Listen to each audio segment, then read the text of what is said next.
Vous n'allez littéralement pas en croire vos oreilles. Cette charmante jeune femme que vous voyez sur l'image est fiancée. En effet, il y a 8 mois, son chéri a fait sa demande. Sauf que elle est vierge, lui aussi également, et ils sont très heureux comme ça, pas de souci. Ils veulent attendre le jour du mariage pour coucher ensemble.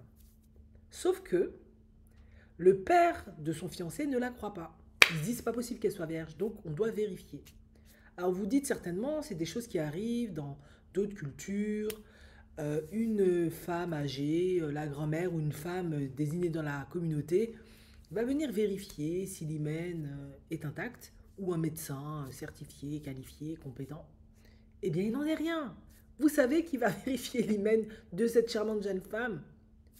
Le père, l'oncle et le frère, les trois. Alors, comment ils vont vérifier? Ça, c'est la question. Est-ce qu'ils vont juste regarder? Je suppose, moi, de ce que j'ai vu dans certains documentaires et cultures, on doit mettre un doigt, en fait, pour vérifier. Donc, à la femme ou la personne âgée ou la sage ou la... met le doigt pour vérifier. Donc, tous les trois la doigter. Ils vont mettre leur phallus dedans. Pour moi, c'est la grosse douille, la grosse carotte. Bien évidemment, elle refuse. Elle se met à pleurer. Elle dit, mais jamais de la vie, ça va pas arriver. Et soudain, la phrase magique, ding, ding, ding. Si tu m'aimes, ben, tu dois le faire. Ma mère l'a fait. Chez nous, ça se fait comme ça. Et maintenant, elle va sur TikTok pour demander, mais que dois-je faire? Est-ce que je dois accepter? On est tellement fait l'un pour l'autre, on est tellement parfait. Honnêtement, moi, je vais donner mon avis. Alors, si vous faites partie de cette culture qui impose ce genre de truc aux femmes, bah, faites-le savoir dans la barre de commentaires, parce que moi, je n'ai jamais vu une culture où c'est l'homme, l'oncle, le frère qui vérifie ton hymen. Moi, pour moi, c'est une grosse carotte. Je pense que c'est une famille extrêmement, à mon sens, hein, je connais beaucoup, beaucoup de cultures à travers le monde. Il y a suffisamment de documentaires, de livres, de reportages dessus pour t'informer sur toutes les cultures à travers le monde. Et je ne connais aucune culture occidentale, même chez les Amish, chez les Mormons, chez les Ménolites, qui pratiquent ce genre de choses. Même les scientologues, je crois qu'ils font pas ça. Donc, j'aimerais qu'elles me disent quelle culture occidentale, où les gens sont de type caucasiens, font ça. Moi, je ne connais pas de culture comme ça. Quand on vérifie l'hymen, peu importe la culture, hein, peu importe le phénotype, c'est toujours une femme qui se charge de faire ça, ou un médecin, ou une personne âgée de la communauté qui est respectée. Mais pas les hommes. Moi, j'ai jamais vu ça de ma vie. Franchement, j'ai jamais vu. Et encore moins le père, l'oncle et le frère. Alors moi, à mon avis, c'est une grosse carotte. C'est une famille de pervers. Moi, je pense qu'ils veulent juste abuser de cette femme.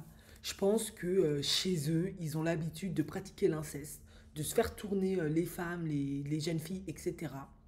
Et je ne serais pas étonnée qu'au sein de cette famille, il y a de la pédo.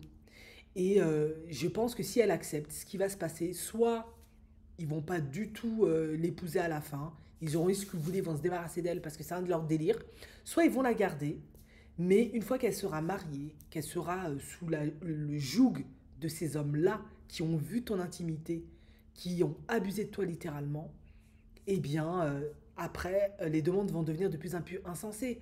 Eh bien, chez nous, la première nuit de noces est destinée à mon père, à mon frère, à mon oncle et ensuite à moi.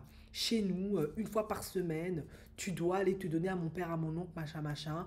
Oh, chez nous, il n'y a pas de problème à ce qu'ils viennent regarder, te regarder dans la douche ou à ce qu'ils te regardent nu. Ça va être que des délires comme ça. J'en suis convaincue. Parce que je ne connais aucune culture dans le monde qui fait ça. En tout cas, aucune culture connue de tous qui utilise TikTok, qui va à l'école, à l'université avec tout le monde, qui font ça. Je connais pas. Elle est en Occident, cette femme, de toute évidence, elle parle anglais, elle est aux États-Unis. Je connais aucune culture américaine connue et au sud de tout le monde, hein, dont on en a parlé, qui font ça dans leur culture. Je connais pas. À moins que, et ça, je veux bien l'accorder, parce qu'on ne peut pas tout savoir, ben, quand ils font leur documentaire, leur barba, leur documentaire, devant les journalistes, histoire de faire genre on est transparent, ben, ils ne donnent pas ce type d'informations et on n'est pas au courant. C'est parfaitement possible qu'en fait, c'est une genre de secte familiale, groupe qui font partie de la société, mais au sein duquel on n'est pas au courant de certains de leurs mœurs. Et en effet, quand ils doivent se marier, etc., ils font ce genre de choses. Et personne n'est au courant parce qu'ils savent littéralement, surtout que maintenant, l'Occident, bah, il y a le féminisme, les femmes sont protégées, qu'on va tout de suite attribuer ça à un abus, à de la perversité, etc.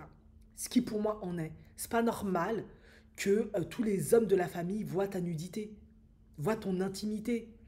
Si ils commencent comme ça, ils vont abuser de toi de toutes les manières pas possibles. Ils t'annoncent déjà l'abus qui va arriver si tu restes avec lui. Et elle est là, est-ce que je dois accepter? On est tellement parfait, je sais pas quoi faire. Non mais non mais je comprends qu'au bout de 8 mois, il t'ait demandé en mariage parce qu'il a vu les failles en toi et il a su que toi, il y a des grandes chances que tu sois la bonne poire qui va accepter tellement tu veux être mariée, tu veux être madame, tu veux la grande robe et tout le tralala.